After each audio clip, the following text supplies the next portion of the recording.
Welcome back to our series on what is an empath. Today we're going to be continuing on discussing some ways that you can protect your energy, cleanse your energy, and just kind of find techniques for you to help you feel a little bit better about your emotions and the emotions that you are dealing with. If you want to learn more about what is an empath, make sure that you link down below at the info bar to link down to part 1 of this series on what is an empath, an Empath 101. So as mentioned, let's get into some of the techniques that the book that I did mention earlier, Empath 101, which I again got at Amazon Kindle Unlimited, which is a $10 a month subscription that I am subscribed to. And you can look into any subject that you do like, and I just put an empath, found this one on Empath 101, and I really like the outline of it, and it's just again user friendly for you. It's Empath 101, a basic primer on life as an empath, and it's written by Damiana Alder. So make sure that you do again, link down below for more information on the book as well as being an empath. So as I was discussing, we were just outlining some of the characteristics of what an empath is and how you can identify that.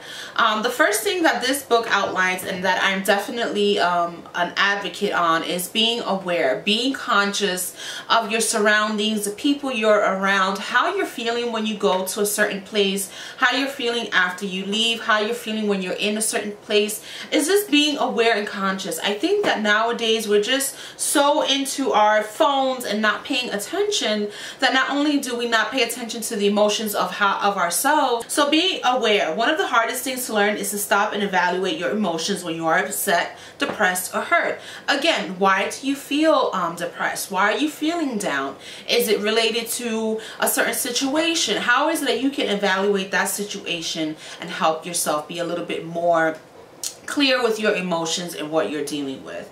The second thing is bedazzle your life, and here is not actually bedazzling, but it's actually the use of crystals. Crystals are very important because they allow you to help speak to your subconscious mind and evaluate the different energy fields of different stones, their characteristics, and so forth. Here I always carry with me a tourmaline, and a tourmaline is great to help protect you, to balance your energy, to help you kind of see things in a different perspective, not from a paranoia kind of aspect, but more on a protective level. You know, sometimes we tend to absorb and take in a lot of the energies of other people, and tourmaline is a great stone to have. I just tuck it in my bra sometimes, most of the times, or I carry it in my purse, and I keep it here with me to help it kind of interact with my energy field and my surrounding as well. Another great stone, which is a multi-purpose stone and I use a lot on a regular basis,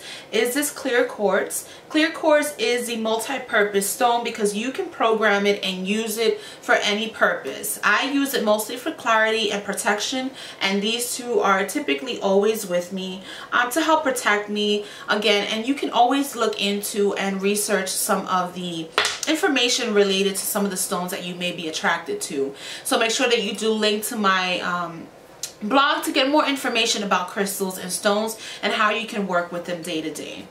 Another great technique that I like using with stones is meditating. And here I have 2 Selenite Wands, which are the ultimate to help calm your energy, to help you bring clarity to your emotions and situations that you're dealing with. So what I typically do in front of my spiritual altar is I would grab these 2, close my eyes, breathe in, breathe out, and usually I point it forward towards my altar to kind of project that energy that I may be feeling or dealing with onto my altar to help cleanse me and clarify me. It's very important to make sure that you are interacting with the tools and things around you because again, it speaks to your subconscious mind. Your subconscious mind picks up on everything and it kind of dictates a lot of your behavior. So I won't get into it too much in this video, so stay tuned for a future video just kind of discussing a little bit more about your subconscious mind. But tools as crystals are a great way to help program your mind, help balance your energy and clarify your energy. So selenite are my favorite. These are You can find them at my shop. Sometimes they do sell out for quite some time, but they are definitely a great tool to have to help clarify and cleanse your energy. Another thing that I like to use as well are affirmation stones or just affirmation notes. Again, affirmations are a great way to help calm you and again speak to your subconscious mind. So if you're feeling down or you're in a place where you're starting to feel anxious or you're just not understanding what you're dealing with, always have a sort of affirmation to help calm you. Here, I like to carry this with me sometimes or keep it on my desk or just use it when I am working with certain type of things that may require a lot of my emotions. I like to have affirmation stones or affirmation notes to help me kind of dictate to myself, you know, you got this, things are going well, you are going to have a wonderful day, what you're feeling right now is normal, make sure that you come back and balance yourself. These are things that you have to be conscious of and speak to yourself of, and affirmations are a great way for you to help not only balance that energy but also cleanse and kind of release any sort of, you know, feelings of fear, feelings of emotions that kind of brings down your energy and promotes a lot of fatigue. You want to prevent that. So positive affirmations are a great way to kind of help offset that fearful voice that sometimes we tend to have in our heads, and also helps boost your confidence levels as well as have more insight and trust into your intuition. Another thing that I like to use as well when I tend to pick up on anger or tend to be angry is honey. Now you may say, well, how can I use honey? Honey can be used for many purposes. I usually take a little bit on my finger and taste it at the tip of my tongue to kind of help change whatever I'm feeling a little bit out there, because sometimes when I do get a little bit angry or I have a little bit too much going on, I tend to say things that I kind of regret, and it is something that I am working on, but I am conscious of that. Once you put a little bit of that honey on your tongue, everything changes. So make sure that you put a little bit of honey before you go to speak to someone about, you know, a difficult situation. Or if you're going to a place where you're going to be around a lot of people and there tends to be a lot of gossip, you want to just speak sweet things about yourself, about the people around you, about the things around you. You don't want to kind of breathe into the negativity and just kind of promote that energy. You want to always make sure and be conscious of the things that you speak and also speak into existence. So putting a little bit of honey in your mouth, even right now, kind of changes your mood and just changes what you're going to speak and your mindset. So don't underestimate the value of a little bit honey on your tongue. Definitely a great way to change your perspective and what you're going to be speaking with someone or whatever situation you may be going into. And last but not least that I have here are charged waters. And here I have a little bit of Kananga Water.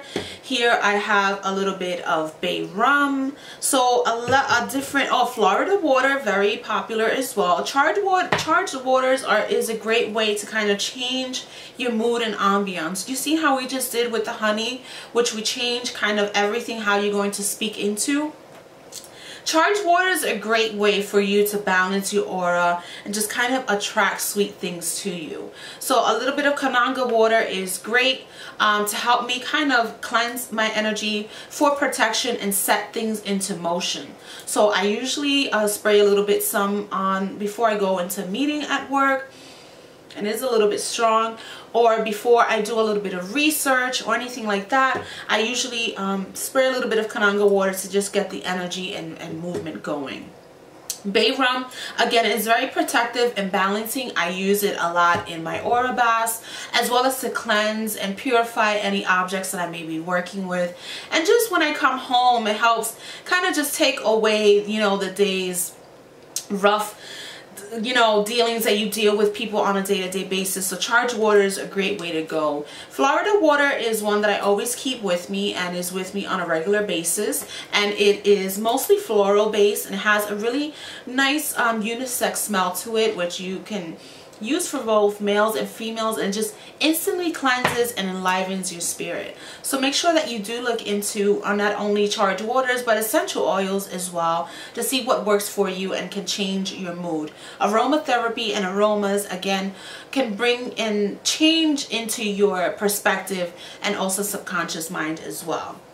Now, I did say this would be the last thing, but I have actually two last things that I wanted to share with you, and it is sea salt. Sea salt is the best to have because it is easily accessible. You can find it anywhere, and it just has a variety of uses. I usually take some and sprinkle around the corners in my house or at work or in my car to help purify. I usually take some in my hand as well and sprinkle it along my path that I may be heading towards. So there's definitely a great variety of uses and versatile uses for sea salt to help purify, cleanse, and just bring clarity to things and situations. Making sure that you always have a clean environment is very important because you don't want to attract and breed low energy around you. And last but not least, my favorite, and again, you always want to look also into your kitchen cupboard because there is always something in the kitchen that you can use for magical purposes and to cleanse and clear your aura. Cinnamon is my favorite. Ooh, sprinkle some here.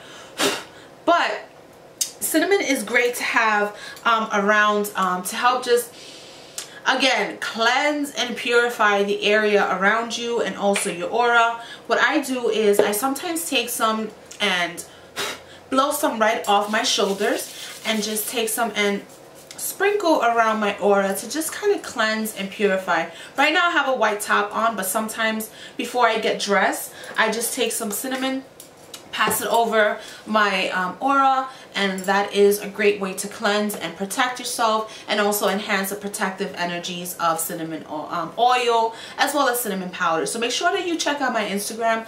I did have a brief post on cinnamon and its magical very great various uses for it. Not only in magic but also to help enhance your mind, your mood, and help you use for any magical rituals that you may have for yourself. So I hope that you got something out of this video today. Again, you can always find things that do work for you. This is what works for me and that I've been working with for many years, and don't find that I have to veer into anything else. This is what works for me, so make sure that you do your research and see what works for you as well. So make sure that you do check out the info bar below to learn more about empaths and how you can protect yourself in your energy. And don't forget to make sure that you do subscribe as well, so that way we can discuss and get a little bit more into different ways that you can protect your energy and also protect your emotions from just the day-to-day hustle and bustle that we deal with. So check out the info bar below. Make sure that you do link to the blog and shop as well. So thank you for joining. Make sure that if you have any questions, you do let me know below. Bye.